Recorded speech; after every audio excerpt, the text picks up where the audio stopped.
Егембердиев жана Жалиловдун кылмыш иштери боюнча мына бул жерде айтып атпайсыздарбы, кылмышы бар, жок жана башка. Мына мен сиздерге окуп берейин, сөзүм жалган болбосун. Мына Лейлек районунун Жаңы Жер айыл өкмөтүнүн башчысы Егембердиев жана башкы бухгалтери Жалилов 2014-2019 жылдары мамлекеттик сатып алуулар порталына жарыя берип жана кээ бир жерлерине жарыя бербестен сатып алууларды жүргүзүү менен айыл өкмөттүн балансындагы муниципалдык мекемелерди оңдоп түзөтүү, жаңыдан куруу боюнча курулуш иштерин жалпы 34 миллион 759 мың 222 сом акча каражаттарын аффилирленген жактар менен укукка жат туруктуу байланыш түзүп которуп салышкан. Ушундай негиз менен 26 август 21 жылы Лейлек райондук прокуратурасы тарабынан кылмыш иши козголгон. Кылмыш иши козголгон, бул өзүңүздөр айтып атасыздар, Набиев келе элек убакта кылмыш козголгондо Набиев козгоптур. Буну да тактадык биз. Ош аудит жоопкерчилиги чектелген коомунун бухгалтердик жана курулуш эксперттеринин 4 март 22 жылда түзүлгөн аудитордук эсебине ылайык жана текшерүүчү аудитордун эсебине ылайык Жаңы Жер айыл өкмөтү тарабынан которулган 34 миллион 759 мың 222 мың сом акча каражаттарынан жалпысы ошонун ичинен 4 миллион 227 мың 279 сом акча каражаты кымырылып алгандыгы аныкталган. Прокуратура 4 миллион 227 мың сомду аудиттин текшерүүнүн негизинде, урматтуугандар, жана айыл өкмөткө иш козгогон, текшериште жүргүзүп камаганбыз. Жана айтып атпайсыздарбы, Зулушев видеода бар. Отчет берип, жогорку кеңеште 4 миллионду алдады деп. Мына сиздерге аудиттин эсебин айтып атам. Ал эми тергөөдөн кийин, тергөө жүрдү билесиздер, камалды. Камалгандан ызылдап чыкты элдер. Жакшы көрүп чыкты. Өз каалоосу менен туугандар күйүп чыкты. Акча менен чыгардыңар. Саясаттар болду. Мунун баары бизде. Тиешелик жетекчиликке чыктыңар, коку чечип бере кой деп. Бери келип сүйлөшүү жүргүздүңөр. Кийин чече албай кайса чалып албай атат телефондо ыйлактадыңар. Мунун баардыгы бизде бар туугандар. Биз эмне себептен майда чүйдө видео кайрыларга жоопту бербейм. Анткени ушундай сөздөрдү көтөрүш, чыдаш үчүн ген прокурор өлкө башчысы менен дайындаган. Ар бир нерсе менен ызылдашып айтыша берсек болбойт. Бирок биздин өзүнүн мыйзамдык укугубуздун негизинде баардыгын көзөмөлдөп отурдук.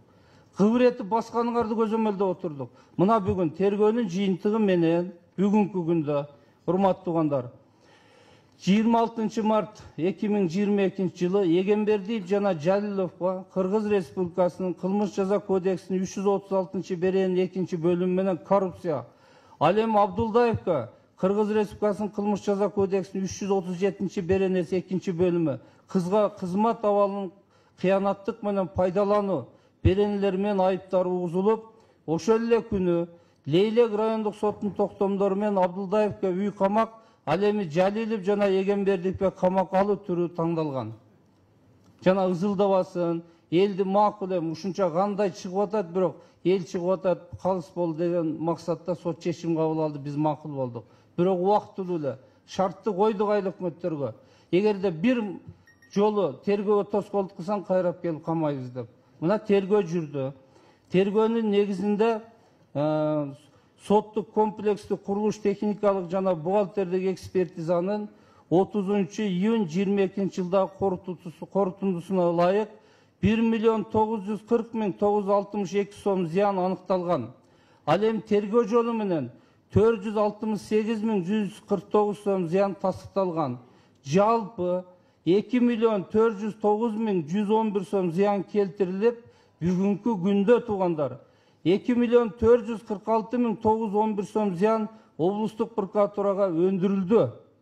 Жана эки адам күнөөсүн мойнуна алып 2 миллион 246 миллионду өндүрүп берип да төлөп берип атышат. 200 мың жетпей калды. Ал боюнча биз материалды бөлдүк. Себеби айыл өкмөттү бухгалтериясында көптөгөн документтер жок болуп кетиптир. Жок болгону боюнча дагы тиешелүү адамдар жооп берет. Буну дагы аныктап аягына чыгарганда материал бөлүндү. Бүгүнкү күндө текшерүү жүрүп атабы? Тергөө жыйынтыгы менен 28 iyul 22-жылы кылмыш Лейлек райондук сотуна кароо үчүн жиберилген. 10 август 22-жылы Лейлек райондук сотунун судьясы Жапаров кылмыш сотко караштырылганча Баткен райондук сотуна жиберген. 18 август 22-жылы аталган токтомго карата Лейлек райондук прокуратурасы тарабынан Баткен сотуна апелляцияга сунуштама келтирилип, бүгүнкү күндө каралууда. Сунуштама каралса, кылмыш иш кайсы районда каралары чечилет дагы, эки жарандын жоопкерчилиги боюнча сот чечим кабыл алат. Ушул жерден сиздерге тактама киргизип кетейин. Журналисттин кайрылуусу боюнча Лейлек районунда аябай ызчы болдуңуздар, туурабы туугандар? Бүт Кыргызстан укту. Бир айыл, бир тууган эл экиге бөлүнүп алып, окуй күнөөсү бар, жок деген сөздөрдү чыгардыңыздар. Мына күнөөсү бар үчүн 2 миллиондон ашык кетти. Мен парламентте 4 миллион деп айтканым, 4 миллион иш козгогонбуз. Жеке аудиттин аныктамасы турган, ал аныктамага аудит жооп берет. Бүгүн мына тергөө жүрдү, аныкталды кайра. Мына 2 миллион 200 канча миңди төлөп берип атат. Ошол сиздер апа-апакай окуй эчтеке жок деген адамдар. Ал эми кайрылып келсек, ошол эле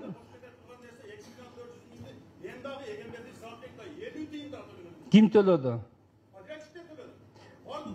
Мындайда сен кыйкырып бербей отургунуң, сый деген орду бар. Отур ордуңа. Подрядчикти сен төлөтүп атасың. Ким, айыл өкмөт Бекжан сенби? Сиз мындай кылыңыз. Эли түйүн төлөсөңүз эми төлөйсүз. Ошол эме подрядчиктерге сиз мыйзамдууну берип атасыз. Ошон үчүн тергөө аныктап атат. Кылган Нуркамалдын жокмосулары айтып коюн. Акчаны алып чырылдатып алып аткан. Пул дегенде көзү кызар. Турган иттей. Депутат аркадагы депутаттар качты университетте деп атат. Ал деген пример айтып атат. Кайтарып койбой десет болгону. Айнакта кадыр албас эле. Депутаттар суракы тактыралы. Бежан отур болду. Айгырап турган Нуркамал. Айтып атам, койбой адам десетти. Койбой десетти. Адыр 6 миллион карап аттым. $150 турат bizde. Torovay yakın, bilgi altını $150.000 sattılar. Nurkemal 1,5 hektarda dolar oturat $150.000. $150.000 için Liboy ayrıtmaktım. Kırgızistan'da çok bilgisi olan kurban kurtaran. Nurkemal bütün koygan. Akçada öl koygan. Bırakta koda atlarına bağırma. Adasını atıp koyganlar. Torovay munisipallık meclisi bütün adam. Ben film jetme kaldı kurban kurtaran. Ben munisipallık kurtaran. Benim atam 2 aylık müddet çaylı ödülme 3 yıl aylık müddet koy. Ben 34 yaşında 2 aylık müddet başı olup oturam. Kurban kurtaran. Ben munisipallık hizmetkar için memleket hizmetkarlar dengeli kötürem de belinde bayrak çıkan adamın. 50 terimez 10 değil memleket gezleyen kötüsün. Bayrak çıkardı ayttan. Bu teli belediyelik kimi kaç aydalı koymadı adam. Hey aldın mı? Töle. Aldın mı töle? O ağda kurtargamız biz. Seyahatler olgan. Seyahat yıldın ayağına memleket camcılga jaktan. Kutor dem atılırsa. Bunday bolboy. Turavaydı kırmına hazır bardık yer ayttılar. Turavay Nuruz Paçen satıp alıp koydu. Kırgızistan'da Leylek'te en bay adam kim? Turavay. Nacimet'in balası keçe uyga alıp gel tacik işlep turar. Arkadaki Kadir Koyçu iki tacike koy baktırın ışığa havalı depti Doktor Aliyev. O berzab Leylek'te demesi. İce el turap. Neme milisiya kızmatkeri. Жөн бойчу кыйкырыңча же канчага кыйкыра сүйлөп алыңар, отуруп тула жөн, тыштаңыла барыңар. Айтыңыз мына сизге сөз. Кыйкырыңа. Дагы айтыңыз, Болду беже айттыңызбы? Же дагы, урматтуу старший лейтенант, сен жөн турчу колунан сылабай. Айтыңыз дагы.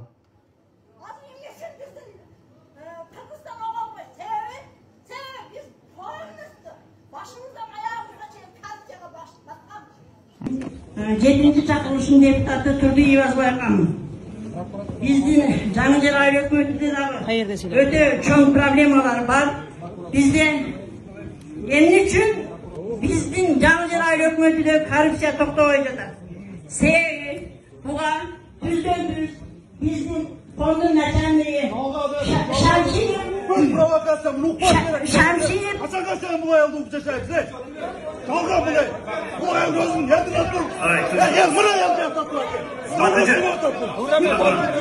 Болды. Ай, жігіт. Тоқтап, сыйлайбыз сізді. Сіздің емгегіңіз бар. Барыбыз сыйлайбыз. Даяр болып келіпсіздер да, жаңы жерлер, екі тарап болып, даяр болып келсе, тоқтатпаған оқшаған нәрсені, ece бұл өзінше қағазымыз болса беріп қойыңыз түсіндейі. Жалғасында постоянно şu провокациямен жасайды. Қашанғаша ушулай алдығын жасайды. Мына жаңы жер айыл өкмөтүнө қызматтан пайдаланып, ана şu bizde болып жатқан коррупцияны Тәжікстанға киргизип, Тәжікстанның коррупциясын bizim Kırgızistan'a kirgizip tüzmemiz biz uşuğa başçılık kılıp duran şu Şamşin Şaptan degen. Жалған. Балдар, жаңы жерліктер болды. Слайдқа жауап отырыңыз. Ешкім ұқпайды, бұл бір провокация енді бір. Айтып алдың уақыт, Бекжан, уақыт бердік. Енді сонда сыйладың, ем отыр. Отыр. Межесіз бітті же daha сөйлейсіз. Бітті. Болды, злағаны же. Ақырын. Ece, Kırgız elini sıylagan için gelip oturağız. Ayağına çıkarın sözünüzde.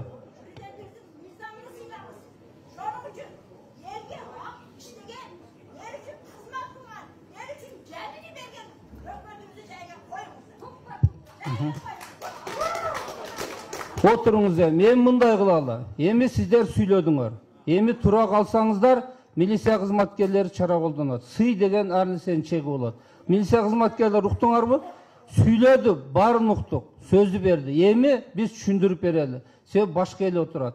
Коомчулук көрүп атат. Баары кабыл болсун. Ол прокурор гана. Күнөөсүн кантип далилдедиңер айтып бериңчи мына. Урматтуу элдер, бул жерде тергөө жүрдү. Тергөө жүрүп 3 адамдын айып огузулду 3 айламга 337-336 берене менен мына Бекжанов биякта отурат. Егембердиевке жана Абдуллаев үчүнө айыптар огузулуп сотко жөнөтүлдү. 2.446.000 сомдун 2.200.000 сому өндүрүлдү. Ал жерде квитанциялар бар, ким аркылуу төлөнгөндөр бүт баары бар. Азыр тергөөнүн купуя сырдуулугу үчүн мен бул жерде айта албайм, анткени сот процесси жүрүп атат. Сот чечет булардын күнөөлүү эмес экенин сот чечет. Азыркы күндө мына Бостоновдун жөнүндө айтып атасыңар, Бекжанов жөнүндө айтып атасыңар. Бостоновдун 100 жер берсе, жарымы Бекжановдун атасы берген ал жерди. Мына ал дагы далилденген. Ураматтылык болуп кеттир. Ошолордун үстүнөн биз срок давности өтүп кеткен үчүн кыскарттык, отказ кылдык. Бул жерде баардык нерселер аныкталып, атайын группа түзүлгөн. Ошол тергөө группасы тарабынан аныкталган. Мына азыр тергөөнүн купуя сырдыгы үчүн баарын айта албайм. Кандай далилденген ал жерде көрсөтмөлөр бар, беттештирүү протоколдору бар, фирманын өзлөрүнүн көрсөтмөлөрү бар жетекчилердин. Кандай деп айткан, кандай деп сүйлөшкөн. Бүт баары сотто ачыкка чыгат жакында. Рахмат, отуруңуз. Мына урматтуу туугандар, тергеген обул прокуратуранын Батка обул прокурор сиздерге маалымат берип түшүндүрдү. Прокуратуранын кызматкерлери да бирөөнүн баласы. Алар да Кудайдан коркот. Күнөөсү жок эле адамды күнөөлүү деп камап тергесе эртең сот бар. Сотто билинет, ачыкка чыгат урматтуу туугандар. Мына далилдеди. Бир нерсе эске болсун. Биз Кыргызстанды түгөл кыдырып жүрөбүз. Бардык райондорго барып атабыз. Түшүнүп атышат. Бүгүн кыйкыргандын эле заманы деген ойлогоңуздар. Кыйкырып койсо эле ушуну күлөлөйүн деп дагы ойлогоңуздар. Анын баары өттү кетти.